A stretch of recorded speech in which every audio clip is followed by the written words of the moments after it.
A year after my husband's death, I returned to his secluded cabin to find smoke curling from the chimney and a stranger waiting inside. Her secret wasn't a betrayal, but an impossible gift that redefined everything I knew about love and loss. The grief, they tell you, comes in waves. For me, it had been a tsunami that crashed a year ago, and I was still just picking through the debris of my life. Mark was gone. One rainy Tuesday, a slick road, and a truck that didn't see him. Just like that, the future we'd mapped out together was erased. The hardest part was dealing with the things he left behind, the fragments of him scattered across our world. The biggest fragment was the cabin. It was his sanctuary, a rustic A-frame he'd inherited, tucked deep in the pine-scented woods 2 hours from the city. It was his before it was ours, and in a way, it always remained his. I'd only been a handful of times. He said he needed a place to think, to work on his carpentry, a place that was purely his own. I respected that. Now, the realtor was calling. A lovely couple was interested, but I had to clear out his personal effects first. So I found myself driving down that long gravel driveway for what I promised myself would be the last time. The air was crisp with the promise of autumn, the same way it was on our first trip up here together. A lump formed in my throat, a familiar, unwelcome guest. I parked the car, the crunch of tires on gravel sounding impossibly loud in the silence of the forest. And that's when I first noticed something was wrong. A thin, lazy wisp of smoke was curling from the stone chimney. My heart hammered against my ribs. My first thought was squatters. I'd read stories about vacant properties being taken over. Anger, hot and protective, surged through me. This was Mark's place. No one had the right. I grabbed the heavy iron key from under the loose flagstone where he always kept it, my hand trembling slightly. I wasn't sure what I was going to do. Yell? Call the police? I just knew I had to see. I slid the key into the lock. It turned with a heavy, grating sound, and I pushed the solid oak door inward. The air that hit me wasn't the stale, dusty air of a closed-up cabin. It was warm. It smelled of coffee and wood smoke and something else. Lavender. My eyes scanned the familiar living area. Mark's worn leather armchair was still by the fireplace, but a hand-knitted blue blanket was folded neatly over the arm. A paperback novel, its spine cracked, lay on the small table beside it next to a half-empty mug. This wasn't a squatter's mess. This was a home. Someone was living here. "Hello?" I called out, my voice sounding thin and reedy. "Who's in here? This is private property." Footsteps padded softly from the direction of the bedroom. A woman appeared in the doorway. She was maybe my age, early 30s, with kind eyes and dark hair pulled back in a simple ponytail. She was wearing a soft-looking sweater and jeans, and she wasn't holding a weapon or looking scared. She was looking at me with an expression I couldn't quite place. It was almost pity. "I figured you'd come eventually," she said, her voice calm and gentle. My mind reeled. "Who are you? What are you doing in my husband's house?" I demanded, my voice rising with a mixture of fear and fury. She didn't flinch. She just gave me a small, sad smile. "My name is Clara," she said, "and Mark let me live here." The world tilted on its axis. What? No, that's impossible. He would have told me. I shook my head, denial of physical force pushing back against her words. "Mark is... he passed away a year ago." Clara's face softened. "I know," she whispered. "I was here when he left that morning. He kissed me goodbye and said he'd be back before dark." The words hit me like a physical blow, knocking the air from my lungs. An affair, the oldest, ugliest secret in the book. My vision blurred with tears of rage and betrayal. This whole place, his sacred sanctuary, was a lie. "Get out!" I snarled, pointing a shaking finger toward the door. "Get your things and get out of my husband's house. Now." She didn't move. She just watched me, her gaze steady. "There's something you need to see first," she said softly. "Something he wanted me to show you, if you ever came looking." She turned and walked toward a door at the end of the hallway I'd always assumed was a simple storage closet. My feet felt rooted to the floor, but some morbid curiosity, some need to see the full extent of his betrayal, pulled me forward.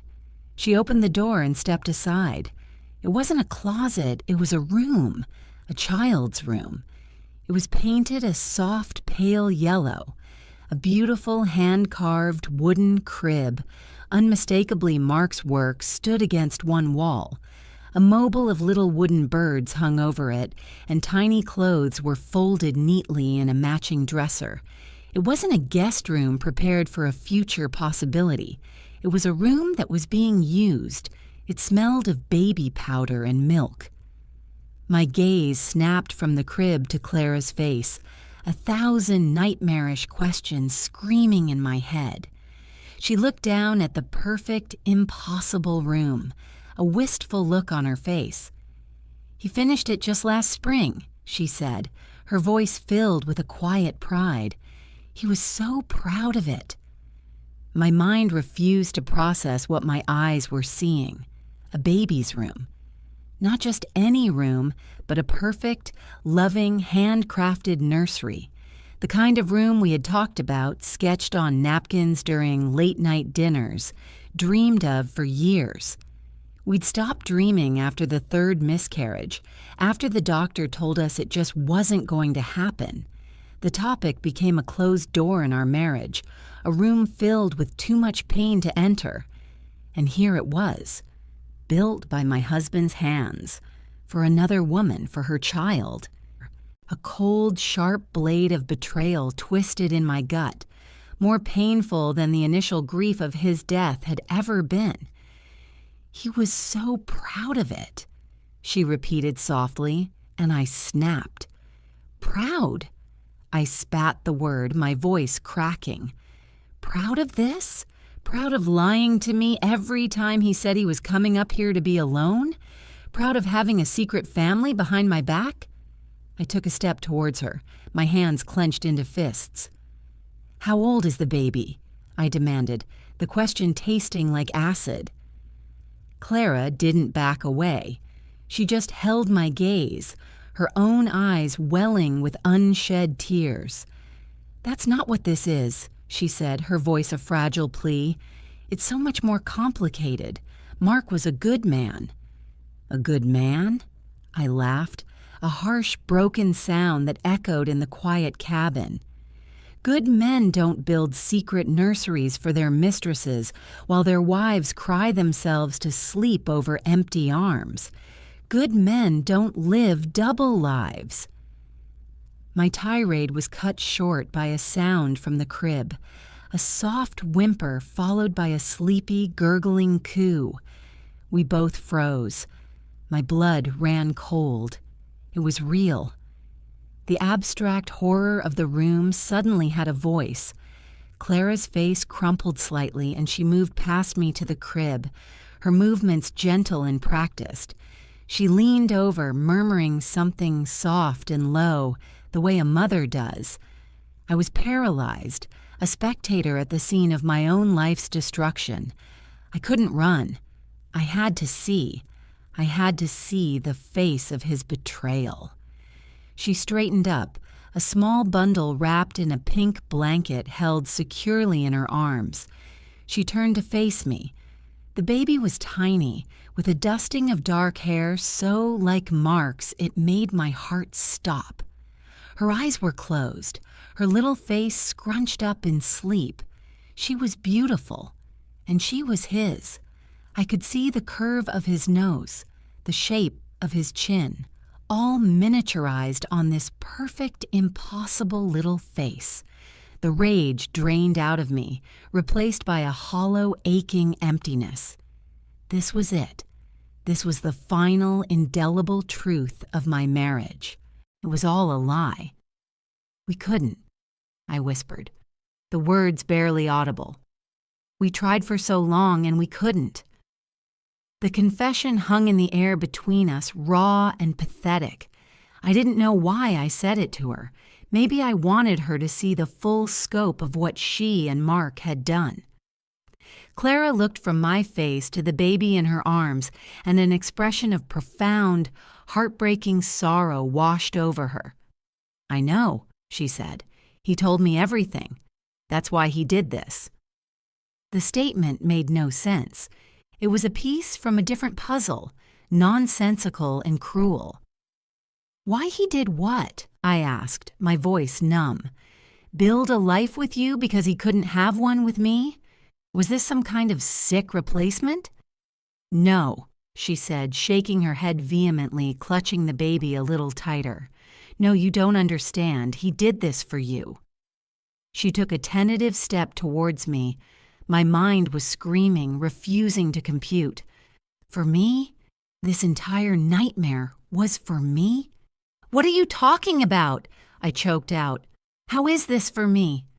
Clara stopped a few feet away, her eyes pleading with me to listen, to believe. "Her name is Lily," she said quietly. The world stopped spinning. A roaring sound filled my ears. Lily. The name we had chosen, the name I'd whispered into the dark for our first daughter, the one we lost before we ever got to hold her. It was our secret, a sacred piece of our shared pain. How do you know that name?" I whispered, a terrifying, impossible hope beginning to flicker in the wreckage of my heart. Clara gave me a watery smile. "He told me," she said.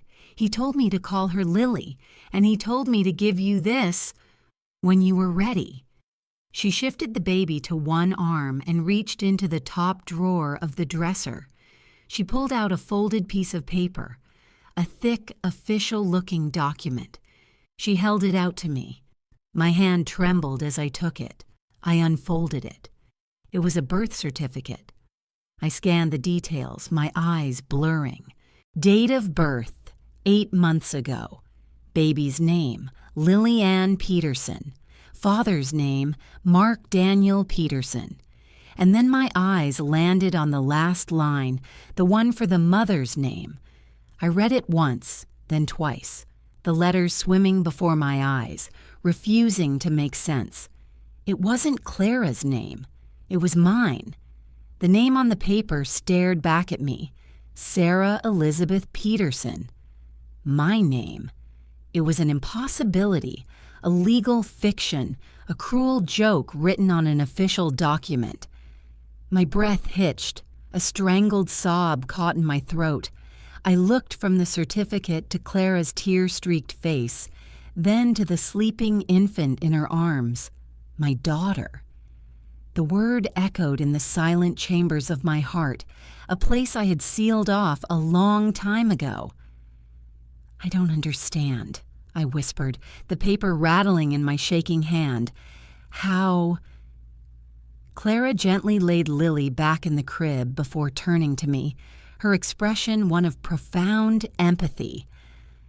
"Mark found me through a surrogacy agency," she began, her voice soft and steady. "A very discreet, private one.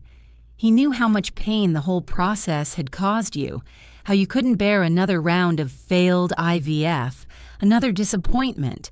He couldn't stand seeing that light in your eyes dim a little more each time." She gestured around the cabin. "So he came up with this plan, this crazy, secret, wonderful, terrible plan. He would do it all himself. He'd find a surrogate, handle the legalities, build the nursery. He wanted to spare you the heartache of the journey. He wanted to just hand you the destination. He planned to bring you up here on your anniversary, which was next month. He was going to surprise you with her, with Lily." Every word was a revelation, shattering the ugly narrative I had built in my mind and replacing it with something so full of love it was almost unbearable. He hadn't betrayed me. He had been trying to build me a miracle in secret. The cabin wasn't his escape from me. It was his workshop for our future. The secrecy wasn't about an affair. It was about protecting my heart. The immense weight of my mistaken assumptions, the ugly things I had thought and said, crashed down on me. I looked at Clara, this woman I had accused of being a homewrecker. "You're her surrogate," I breathed. She nodded, wiping a tear from her cheek. I was. It was supposed to be a 9-month arrangement. When the accident happened, everything changed. The agency called me, told me the sponsoring parent was deceased. Legally, I was her mother. They told me I had options. Her voice trembled. But I couldn't. I had carried her. I had felt her kick. And Mark, he talked about you all the time. He showed me pictures. He told me how much he loved you, how much this baby would mean to you. He made me promise that if anything ever happened to him, I would make sure Lily found her way to her real mother. She had stayed. For almost a year, in this isolated cabin, she'd been raising my daughter, waiting for me. She had honored my husband's last wish, a wish he never got to express to me himself. The scale of her sacrifice, her integrity, was staggering. "Thank you," I whispered, the words wholly inadequate. "I can never—" She held up a hand, a gentle smile gracing her lips. "I fell in love with her, of course," she said, her gaze drifting to the crib. "But I always knew she wasn't mine to keep. She has your eyes, you know. When she's awake—" A fresh wave of tears streamed down my face. But these were different. They weren't tears of grief or rage, but of overwhelming gratitude and a profound, aching love for the husband I was realizing I hadn't fully known. He had gone to such extraordinary, misguided lengths to give me the one thing I wanted most, to heal a wound he couldn't bear to see me carry. I walked over to the crib and looked down at my daughter, my Lily. She was stirring now, her tiny mouth working in her sleep. I reached a hesitant hand in and gently stroked her soft cheek. Her skin was warm, real. She was real. She was here. This whole time, while I was drowning in grief, a part of him, a part of us, was here, safe and loved. I spent the rest of the afternoon at the cabin. Clara told me everything. She told me about Lily's favorite lullaby, about how she giggled when you tickled her feet, about the brand of formula she preferred. We weren't rivals. We were two women united by our love for Mark and our devotion to this tiny, miraculous child.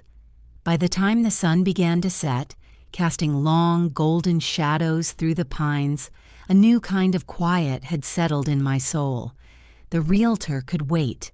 The for sale sign would never go up. This cabin wasn't a place of betrayal I needed to erase. It was a monument to my husband's fierce, secret love. It was Lily's first home. As I carefully buckled my daughter into the car seat Clara insisted I take, I looked back at the woman standing on the porch. We were strangers, yet we were inextricably linked, bound together in the story of this little girl. I promised I would stay in touch, that she would always be a part of Lily's life. Driving away from the cabin, I glanced in the rearview mirror. Lily was sound asleep. The grief was still there, a passenger that would likely ride with me for a long time. But for the first time in a year, it wasn't the only thing in the car. There was hope. There was a future. There was my daughter. Mark was gone, but he had left me the most impossible, beautiful gift. He had left me a reason to live again. He had left me Lily,